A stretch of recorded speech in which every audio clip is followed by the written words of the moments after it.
ಸ್ವಚ್ಛೇ ಪೂರ್ಣಂ ಸ್ವತ್ರಿಕೋಣೇ ತ್ರಿಪಾದಂ ಅಂತ ಶಾಸ್ತ್ರದಲ್ಲಿ ಮಾತುಗಳಿದ್ದಾವೆ. ಉಚ್ಚಸ್ಥಾನದಲ್ಲಿ ಒಂದು ಗ್ರಹ ಇದೆ ಅಂತಂದರೆ ಅದು ಪೂರ್ಣವಾದ ಫಲಗಳನ್ನು ಕೊಡುತ್ತೆ ಅಂತ. ಅದು ಬಲ ಅಂತ. ಒಂದು ಗ್ರಹ, ಆ ಗ್ರಹಕ್ಕೆ ಬಲ ಎಲ್ಲಿದೆಯಪ್ಪ ಅಂತಂದರೆ ಸ್ವತುಂಗ ಭಾಗೆ, ವರಾಹಮಿಹಿರ ಮಾತಿದು. ಏನು? ಸಮ್ಯಕ್ ಬಲಿನಃ ಸ್ವತುಂಗ ಭಾಗೆ ಸಂಪೂರ್ಣ ಬಲವರ್ಜಿತಸ್ಯ ರಿಕ್ತ. ಬಲವರ್ಜಿತ ಅಂದರೆ ಫಲ ಕೊಡೋದಿಲ್ಲ ಅಂತ. ಬಲವರ್ಜಿತರಾಗೋದು ಯಾವಾಗ ಅಂತ ನೀಚ ಅರಿಶ್ರೇಷ್ಠ ವೇ ಸಂಶ್ರಿತಾಹಿ ಅಂತಿದೆಯಲ್ಲ, ಆ ಸಂದರ್ಭದಲ್ಲಿ.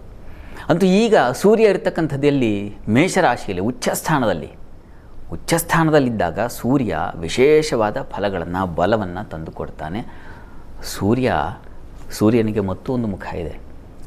ಸೂರ್ಯ ನಮ್ಮ ಆರೋಗ್ಯವನ್ನು ಪ್ರತಿನಿಧಿಸ್ತಕ್ಕಂಥವನು. ಆರೋಗ್ಯಂ ಭಾಸ್ಕರ ಆದಿಚ್ಛೇತ್ ಅಂತ. ಹೀಗಾಗಿ ನಮ್ಮ ಆರೋಗ್ಯ ಸದೃಢವಾಗಬೇಕು, ನಾವು ಚೇತರಿಸ್ಕೊಳ್ಬೇಕು. ಯಾವುದೋ ಒಂದು ಕಾಯಿಲೆ ಇತ್ಯಾದಿ ಇದ್ದರೆ ಸೂರ್ಯನ ಕೃಪೆ ಇಲ್ಲ ನಿಮಗೆ ಅಂತಂದರೆ ಆರೋಗ್ಯವೇ ಇರೋದಿಲ್ಲ ಅವರಿಗೆ. ಕಣ್ಣು, ಸೂರ್ಯ ಅತ್ಯಂತ ಪ್ರಧಾನವಾಗಿ ಕಣ್ಣಿನ ಸಮಸ್ಯೆಗಳೇನಾದರೂ ನೀವು ಕಾಡ್ತಾ ಇದ್ದರೆ, ಬಳಲ್ತಾ ಇದ್ದರೆ ನೋಡಿ, ಕಣ್ಣಿಗೆ ಅಧಿಪತಿ ನೀವು.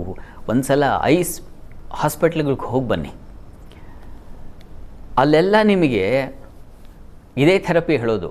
ಸೂರ್ಯನ ನೋಡಿ, ಸೂರ್ಯನ ಪ್ರಾರ್ಥನೆ ಮಾಡಿ, ಆದಿತ್ಯ ಹೃದಯ ಹೇಳ್ಕೊಳ್ಳಿ. ನೀವು ಕೇಳಿ ಒಳ್ಳೆಯ ವೈದ್ಯರ ಹತ್ರ ಹೋಗಬೇಕು.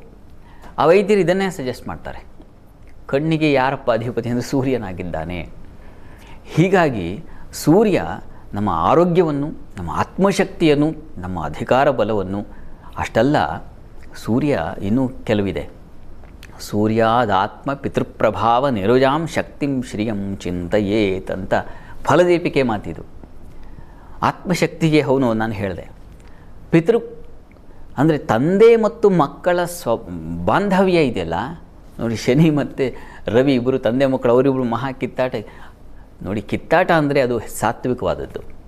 ಆದರೆ ನಮ್ಮಲ್ಲಿ ಸೂರ್ಯ ಚೆನ್ನಾಗಿದ್ದಾನೆ ನಿಮ್ಮ ಜಾತಕದಲ್ಲಿ ಅಂತಂದರೆ ಸಾಮಾನ್ಯವಾಗಿ ತಂದೆ ಮಕ್ಕಳಲ್ಲಿ ಒಂದು ಸ್ನೇಹ ಭಾವ ಇರುತ್ತೆ. ಸಾಮಾನ್ಯವಾಗಿ ಹೆಚ್ಚಿನ ಮನೆಗಳನ್ನು ನೋಡಿದಾಗ ತಂದೆ ಮಕ್ಕಳಿಗೆ ಆಗ್ತಾ ಇರಲ್ಲ, ಏನೋ ಒಂದು ಕಿತ್ತಾಟ, ಅವ್ರ ದಾರಿನೇ ಬೇರೆ. ಅವರು ಒಂದು ಸಣ್ಣ ಒಂದು ತಿಳುವಳಿಕೆ ಹೇಳಿದ್ರು ಕೂಡ ಮಕ್ಕಳಿಗೆ ಮಹಾಕೋಪ ಬಂದುಬಿಡುತ್ತೆ. ಅಥವಾ ಮಕ್ಕಳು ಮಾಡುವಂಥ ಒಂದು ಸಣ್ಣ ವರ್ತನೆ ತಂದೆಗೆ ಅಂಥ ಕೆಟ್ಟ ಕೋಪ ತರಿಸ್ಬಿಡುತ್ತೆ. ಶತ್ರುಗಳು ಹಾಗೆ ವರ್ತಿಸ್ತಾ ಇರ್ತಾರೆ. ಪಾಪ ಇವರಿಬ್ಬರ ಮಧ್ಯೆ ತಾಯಿಗೆ ನಲುಗಾಟ ಅಂದರೆ ನಲುಗಾಟ. ಯಾರ ಮಾತು ಕೇಳೋದು? ಗಂಡನ ಮಾತು ಕೇಳಬೇಕಾ, ಮಗನ ಮಾತು ಕೇಳಬೇಕಾ, ವಾತ್ಸಲ್ಯಕ್ಕೋ ಪ್ರೇಮಕ್ಕೋ, ಎಲ್ಲಿ ಒದ್ದಾಡೋದು ಪಾಪ.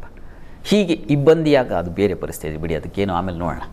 ಅಂತೂ ಇವುಗಳನ್ನು ಸೂಚಿಸ್ತಾ ಇದ್ದಾನೆ ಸೂರ್ಯ. ಪಿತೃಪ್ರಭಾವ ನಿರುಜಾಮ್ ಅಂತ ಹೇಳುತ್ತೆ.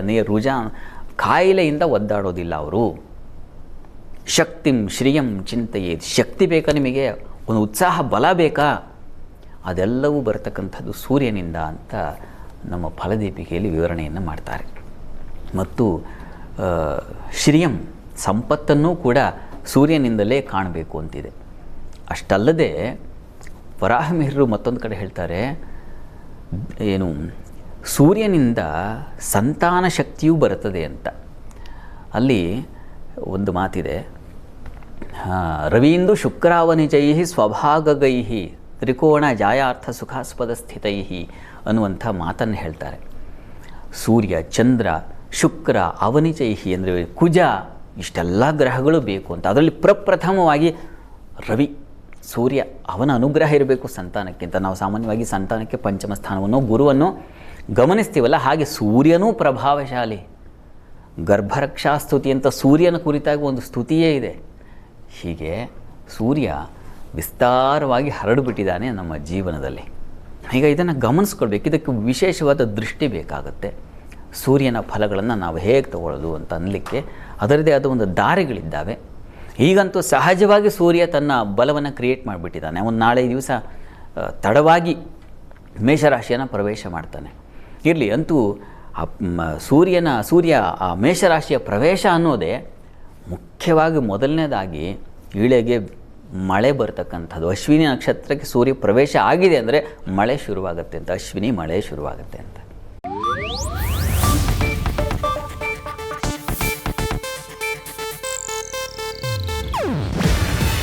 ಇದು ಏಷ್ಯಾನೆಟ್ ನ್ಯೂಸ್ ನೆಟ್ವರ್ಕ್ ಪ್ರಸ್ತುತಿ. ನೀವು ನೋಡ್ತಿದ್ದೀರಾ ಏಷ್ಯಾನೆಟ್ ಸುವರ್ಣ ನ್ಯೂಸ್.